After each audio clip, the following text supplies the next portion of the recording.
Habislah Malaysia lepas ni. Madanon nak hapuskan monopoli Petronas, semua aset negara kena jual.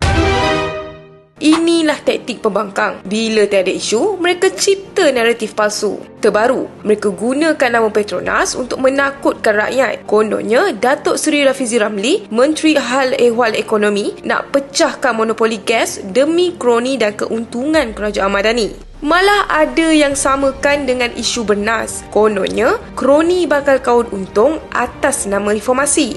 Tak cukup dengan itu, ada pula yang tuduh kerajaan mahu pindah milik aset strategik kepada swasta supaya kekal dikawal pihak tertentu walaupun kerajaan tumbang nanti. Hakikatnya, tuduhan ini bukan saja tidak berasas, malah mengelirukan. Kementerian Hal Ehwal Ekonomi kini dalam fasa akhir memutamatkan pelan hala tuju gas negara yang bakal dilancarkan tahun ini.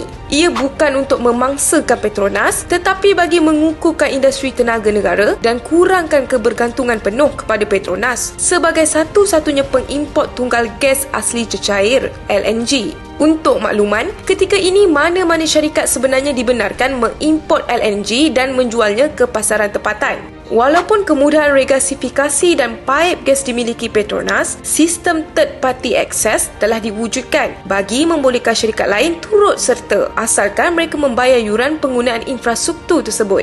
Masalahnya, hampir tiada syarikat lain yang berminat untuk menceburi bidang ini. Akibatnya, Petronas masih perlu menanggung hampir keseluruhan tanggungjawab mengimport LNG untuk kegunaan domestik. Sekiranya harga pasaran LNG lebih tinggi daripada harga jualan dalam negara, Petronas terpaksa menanggung kerugian.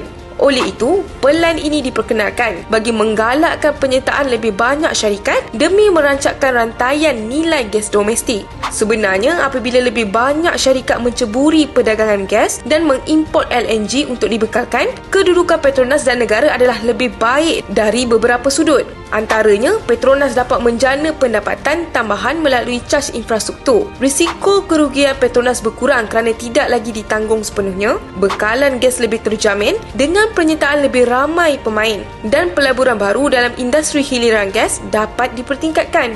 Jadi ini bukan soal memecah monopoli untuk kroni, tetapi soal memastikan kestabilan dan kelestarian tenaga negara dalam jangka panjang.